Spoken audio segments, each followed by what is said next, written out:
Tag TV, and Tag Radio, rapidly becoming the leading technology new media in all of Georgia and the Southeast. This edition of Tech Talk is brought to you by Integrated Learning Services, integratedlearningservices.com. Wait, worry, or take control. At integratedlearningservices.com, increase sales, productivity, and client retention. Lower training costs. integratedlearningservices.com. High-efficiency silicon photovoltaic cells. Bet you didn't know that the only high-efficiency silicon cell manufacturer in America today is not located in the Silicon Valley.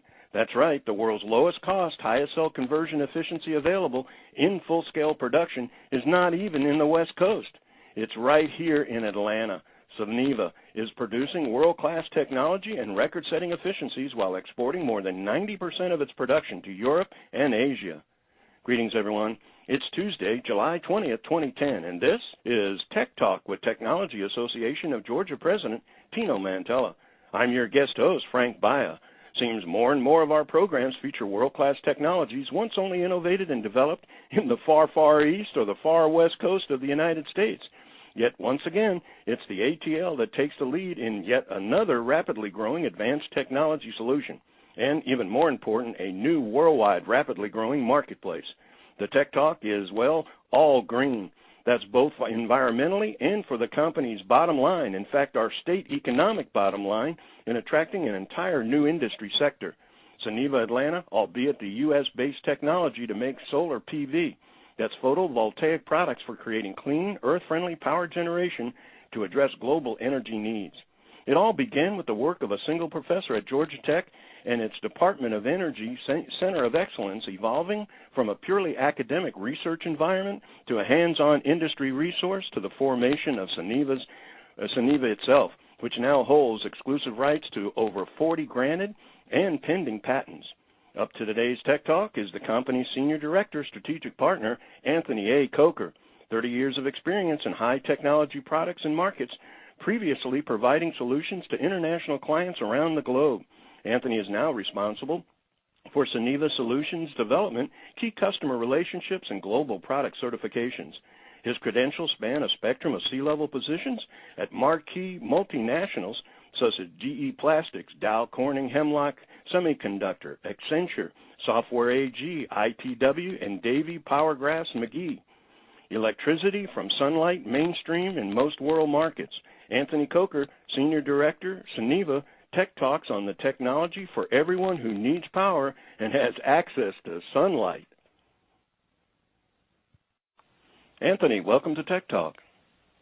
Well, thanks, Frank. It's good to be a guest today. I look forward to our conversation. High-efficiency silicon photovoltaic cells. Pretty cool, pretty new technology, lots of activity, lots of growth going on in the sector.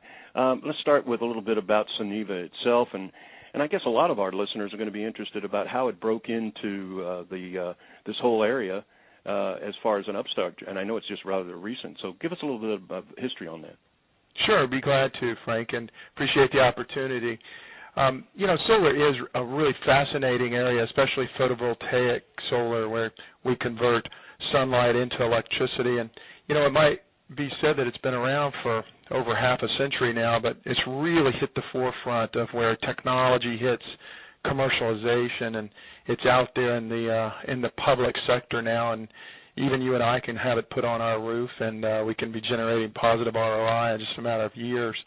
So I think we've finally seen research hit the market and have that great confluence.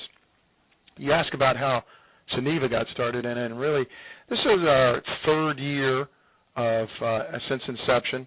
We started off as a spin-out of Georgia Tech, and our founder and chief technology officer is a Regents professor there in electrical engineering, Dr. Ajit Rohatgi, and he'd been doing photovoltaic research work at Georgia Tech for a number of years in the 80s. The Department of Energy came to him and said, hey, you're one of the leaders in the world, certainly in the country, in silicon PV research.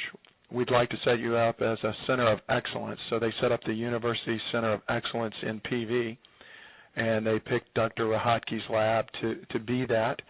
And they really started focusing on how to get practical PV out into the market instead of just, gee whiz, isn't it really cool to make something in the lab? And there's a lot of papers out there on that stuff. Dr. Hockey's team started focusing on, how do we make it commercializable? How do we get it into process manufacturing? And it's a real tip of the hat to the scientists to think beyond just the academics and pitching papers and into how they can bring a cell design through a commercial process and manufacture it. I brought it up in the introduction that one of the things is the fact that most people would think this would be going on the West Coast in Silicon Valley. It's pretty amazing that it's actually happening. I said Atlanta, but really it's in Norcross. Maybe tell us a little bit about the operation itself, just briefly. Sure. The key for our operations are that we're manufacturing in Norcross at a plant here just outside of downtown Atlanta. Our key reason for being in this area is intellectual property. It's not about the cost of labor. This is not a labor-intensive process. This is a lot of sharp chemicals and material science taking place here. But our access to intellectual property and some brilliant scientists and engineers is the key. We've got a very well-educated workforce, too, that operates our sophisticated machinery. So there's probably no better place to be than in Atlanta, being close to Georgia Tech, to start this part of our business. I think it's kind of fascinating that, again, as I mentioned, it being here in Atlanta, it's certainly bringing a lot of attention, a lot of recognition, not only for your company, not only for the technology itself, but obviously a little spillover for the city as well. So hats off to you as far as that goes. I think it's an economic development opportunity that certainly should develop more as the years go by. Let's talk a little bit about what's coming out of that plant now. Again, as I understand it, actually about 90% of your production is going outside of the United States. Germany, China, other locations. Tell us a little bit about that. Sure, Frank, and that is one of our key factors right now is that 90% is being exported currently. Countries in Europe, Spain, Germany, Italy are very large markets. The Asian market and the southeastern subcontinent of Asia have been tremendous export markets for us. We were just honored in March with the Axiom Bank's Clean Tech Exporter of the Year award. So we're proud of that ability to take these jobs, make this product locally, and then export it to help the U.S.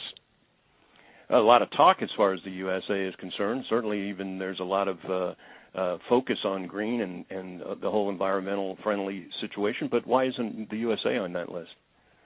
Well, that's a great question. It's one we're asking and trying to take actions to change as well. It really comes down to the energy policies of the various countries and states around the world as to where we're finding the biggest market. And most people that have been around this industry have heard Germany and Japan for years and years have been the largest end-use markets where they've got solar policies in place for clean energy.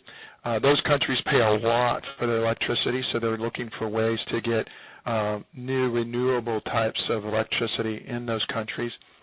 And we've seen other countries now coming on strong, like China and India, saying, we've got to have a future that's different from fossil fuels. And so those governments in those countries are really taking the bull by the horns and passing positive legislation that supports getting solar into the field and getting it on not just houses but businesses and government agencies, facilities as well. Now, to clarify for our listeners, you actually make the cell itself, not the panels. The cell would be a component to yet another step that would develop the panels, or am I wrong about that? Well, that's actually how we started, and that's what we're making in Norcross. We're making all our cells here with our own cell design from Georgia Tech, and those are licensed patents that we have and everything. But we've also branched off now into we are having modules made with our cells, and they're of our design and our specification, and we're bringing those back in and selling those throughout the United States and Europe and Asia as well. For Tech Talk listeners and a lot of our TAG members, I'm sure their focus also is on Georgia, the state itself. We talked about the U.S. as far as not being on that list. How does Georgia look in terms of the rest of the U.S. solar market? Well, there's two ways to look at it. How do we look as far as solar? Well, you look outside today here in this late July, and you see a lot of sunshine, and that's a good thing. You know, if you look at a DOE map or a renewable energy NREL map of the U.S., you see solar radiation on the continent. You see Georgia's in one of the highest bands, only exceeded by Death Valley and some parts of Arizona. So when you talk about the solar resource we have, Georgia is just smoking hot, pardon the pun. But at the end of the day, why isn't it being done here? Well, we've got really, we benefit from low-cost electricity, from burning a lot of coal at a very cheap price, and there's little regard for change within our government in Georgia to do anything differently here. Well, you know, I almost have to laugh in terms of the next thing that comes to my mind, because I think I was reading something just recently that you have announced a second factory in Michigan, and of course, with all of the advertising that Michigan is doing, it's amazing to me that we aren't all moving to Michigan as far as how beautiful a place it appears to be. But when will that come along, and I guess why Michigan besides the advertising for inbound investment? Why did you guys pick Michigan? Yeah, that's a great question. You know, we're always going to have our headquarters here. We're always going to have R&D and these key 3 lines that we have running right now here. We've just added our 3rd line, and it's up and in production. All of that's going to be right here in Norcross. We're expanding into some new offices. As of today, I'm in my brand new office here in Norcross, just beside our factory. So we're continuing to grow here. Why Michigan for the second factory? Well, you mentioned that the advertisements are beautiful, and I used to live up there working for a very large chemical company up in Michigan, and it's pretty during the summer. They are certainly advertising the heck out of it, and that's because they're eager, and I'll emphasize eager to attract new manufacturing jobs to Michigan, because they've got a little bit of automotive industry glut that's hurting them. And they're rolling out the red carpet for all businesses to come that way. So when we did a very fair solicitation of all the states where we could locate this next plant, Michigan was the most aggressive in making our business economically justifiable there. Got to be gratifying, a lot of adulation, excitement when you have evolved something that comes basically out of an academic environment all the way through to commercialization, and be almost at the right place at the right time with this whole efficiency as far as the evolution of the technology is concerned. Not just being part of a startup and something that's growing quickly, but now even something as exciting as spreading to a place that right now, as far as the economy is concerned, as you're pointing out, from incentives, but the reality of it is jobs and opportunities that actually someplace out of Atlanta that's grown from a startup can actually reach out into another part of the United States and contribute to other economies. There's a lot to be proud of there. Let's close, because we're kind of running out of time, and I apologize for being so verbose, but I'm excited for you guys and excited about the technology. But I got to ask, with as quick as you guys are growing and with all the revenues that are happening, kind of like, what's next? Is this it, or is there going to be something else that you're going to be commercializing? Well, it has been like riding on a rocket ship right now, the 3 years I've been here. And I'll tell you, we've got in design coming out of our R&D labs right now some pretty phenomenal technology that we'll be commercializing later this year. And we haven't made a public release yet on it, so I'm not going to be able to say too much. But I will tell you, we've got a roadmap that's been pretty clear from the beginning. Our scientists have been working on getting, a 17% efficient cell. Now we're making an 18% efficient cell. We're going to continue on this roadmap right up to 19%, 20%, and on. And it's been proven in our labs. It's been verified by independent research institutes. And we're pretty excited to say, stay tuned. Watch this space. You're going to see a pretty strong press release coming out very soon in that regard.